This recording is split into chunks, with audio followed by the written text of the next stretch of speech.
Հասկանում ենք, որ բոլորս լավ առիթով չենք հավաքվել այստեղ։ Ուզում եմ ձեզ տեղեկացնել, որ դեռևս 2020 թվականի դեկտեմբերի 22-ին ավելի քան 430 փաստաբան հանցագործության մասին հաղորդում են ներկայացրել գլխավոր դատախազին։ Քրեական օրենսգրքի 299 հոդվածի հատկանիշներով քրեական գործ հարուցելու համար։ Սա դավաճանության, պետական դավաճանության մասին հոդվածն է։ Գլխավոր դատախազությունը ուղղորդել էր այդ հաղորդումը հատուկ քննչական ծառայություն։ Հատուկ քննչական ծառայությունը գրություն էր ուղարկել, որոշումներ չէր կայացրել։ Հետո սկսվեց մեր քաշքշուկը։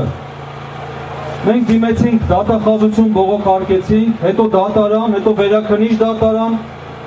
Վերջը այս քաշքշուկի արդյունքում հասանք նրան, որ 2021 թվականի հարուցվեց քրեական գործ։ Ընդ որում, մոտ 10 ամիս հետո, դեկտեմբերի 22-ին մենք նույնպես այստեղ հավաքվել էինք, եթե հիշում եք, և առիթ ունեցանք հանդիպելու գլխավոր դատախազին։ Գլխավոր դատախազը մեզ հավաստիացրեց, որ օբյեկտիվ են լինելու հարցում։ Ցավոք, մենք արձանագրեցինք, որ չկա օբյեկտիվ վերաբերմունքը։ Ինչու, որովհետև միայն 10 ամիս հետո մենք հասանք քրեական գործ հարուցելու փուլին։ Հիմա այդ քրեական գործով առ այսօր մեզ ոչինչ հայտնի չէ։ Ավելին,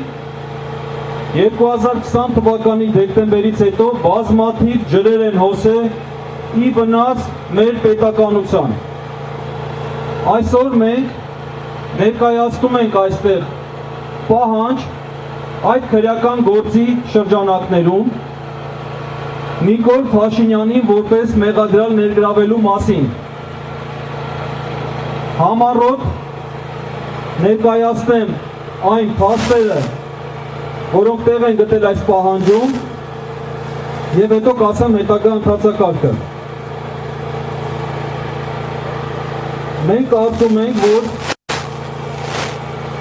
Նիկոլ Փաշինյանի վերագրվող արարքների օբյեկտիվ կողմը դրսևորվել է հետևյալ իր գործողություններով։ Նիկոլ Փաշինյանը գործողություններով փակուղի է մտցրել Ադրբեջանի հետ բանակցությունները, հստակ տիրապետելով բանակցային գործընթացի արդյունքում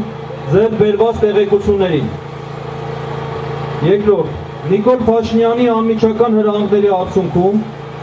ձեռք է բերվել այնպիսի զինտեխնիկա, որը սպասվելիք պատերազմ կիրառվել և բարձր օգտակար գործողության գործակից ունենալ չէր կարող։ Երրորդ, Նիկոլ Փաշինյանի գլխավորությամբ կառավարությունը 2020 թվականի սեպտեմբերի 27-ին ռազմական դրություն հայտարարելու մասին որոշում է կայացրել, որով ի թիվս այլ սահմանափակումների սահմանափակել է հրապարակային խոսքը ռազմական գործողությունների վերաբերյալ։ Այս սահմանափակումները նպաստել են հասարակության մոլորեցմանը, այդ թվում իրական զոհերի և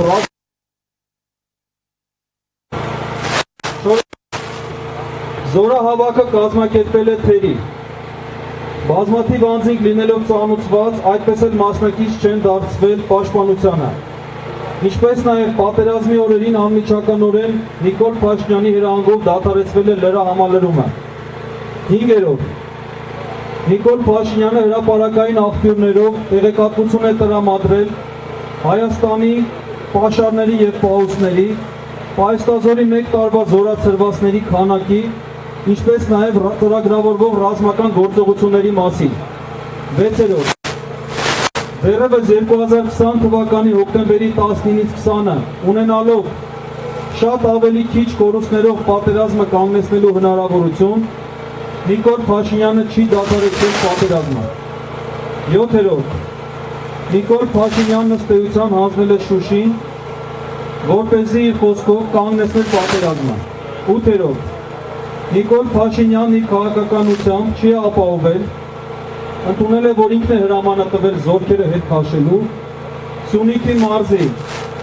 այդ թվում Դավութ Բեկ, Եղանուշ, Ճակատեն, Մեծինհամ, Ծավ, Բորոտան, Շուրնով գյուղերի և Կապան քաղաքի սահմանների պաշտպանությունը և անվտանգությունը։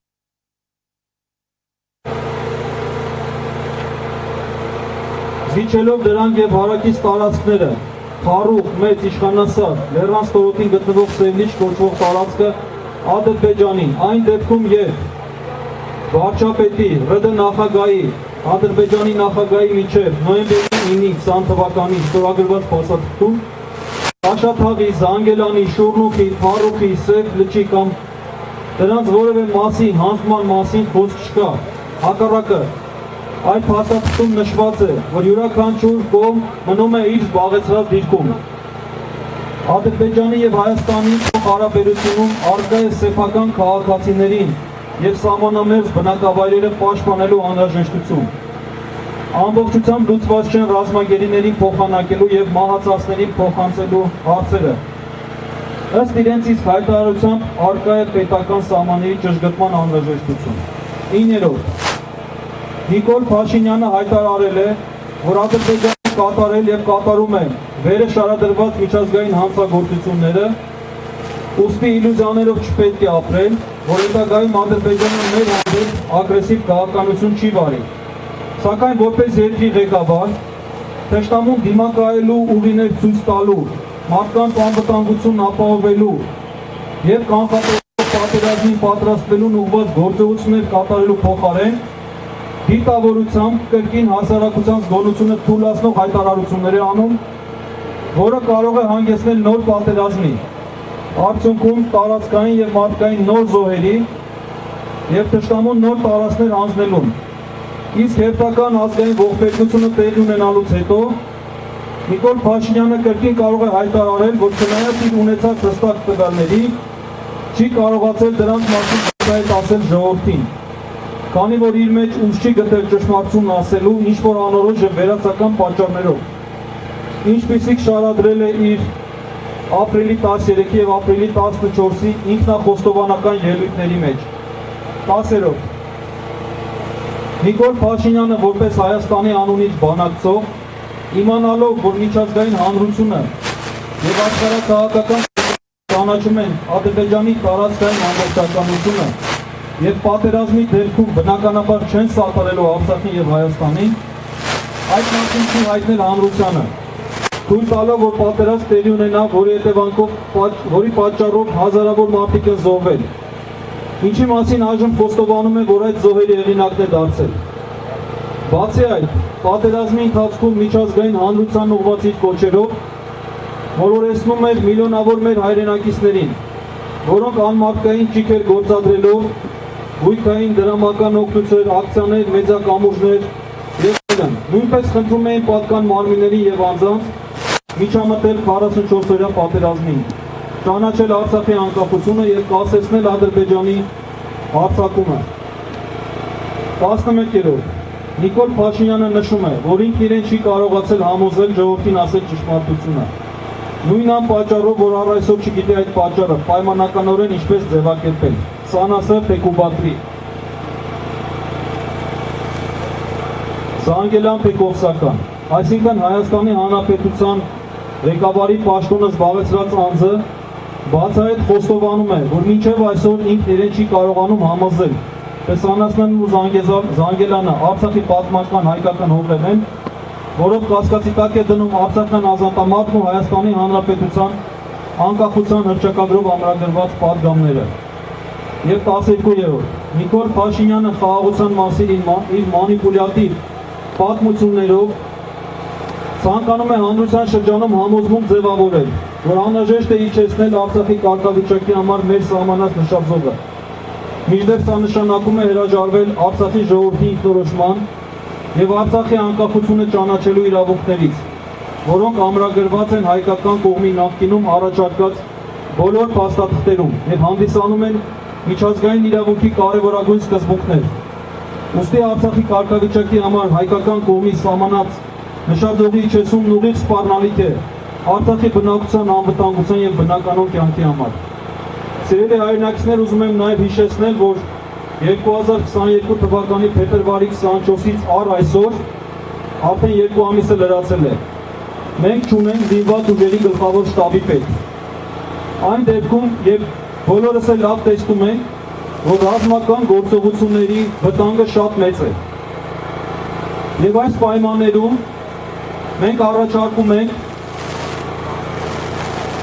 գլխավոր դատախազին ուժ գտնել իր մեջ և իրավական լուծում տալ այս խնդրին,